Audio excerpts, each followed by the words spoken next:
দাম হলেও ইলিশ খাওয়ার সুযোগ ছাড়ে না বাঙালি। ইলিশ ভাপা, সর্ষে ইলিশ, কালো জিরে দিয়ে ইলিশের ঝোল এসব বেশি খাওয়া হয়, কিন্তু ওপার বাংলার ইলিশ বিরিয়ানির কাছে সকলেই ব্যর্থ। আজ রইল তারই রেসিপি। বাজার থেকে 500 চাল এনে ধুয়ে জল, লবঙ্গ, এলাচ, দারচিনি, তেল দিয়ে ভিজিয়ে রেখেছি। আর 500 চিকেন এবং 700 ইলিশ মাছ এনে ধুয়ে রাখলাম। এরপর আদা বাটা, রসুন ও পেঁয়াজের পেস্ট করলাম। শুকনো লঙ্কাও বেটে রাখলাম।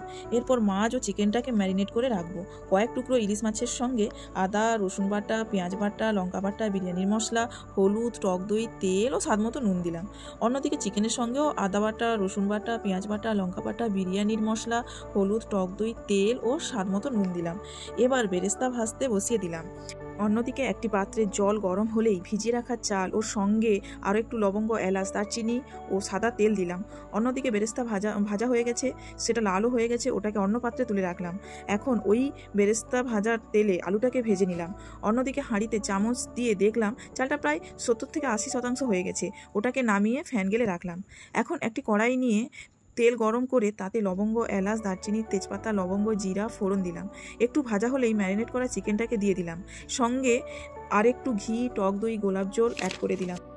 এখন যেই পাত্রে বিরিয়ানি দম দেব ওই পাত্রে সামান্য তেল দিয়ে গরম করে তাতে ম্যারিনেট করা ইলিশ মাছ দিয়ে দিলাম। এখন একটি বাটি নিয়ে তাতে বিরিয়ানি মশলা, ঘি, গোলাপ জল, মিঠা আতর দিয়ে ভালো করে ফেটিয়ে নেব।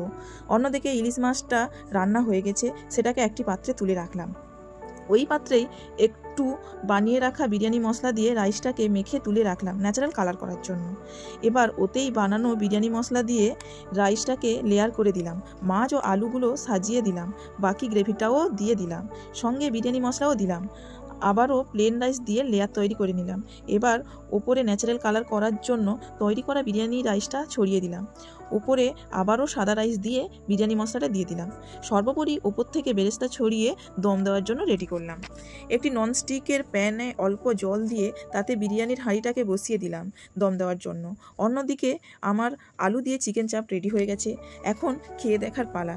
আমি ইলিশ বিরিয়ানির সঙ্গে চিকেন চাপ, রায়তা আর কোল্ড ড্রিঙ্কস নিয়ে নিয়েছি। আপনারাও বাড়িতে বানিয়ে দেখুন, ইজিলি তৈরি করতে পারবেন আর টেস্টও অসাধারণ হবে।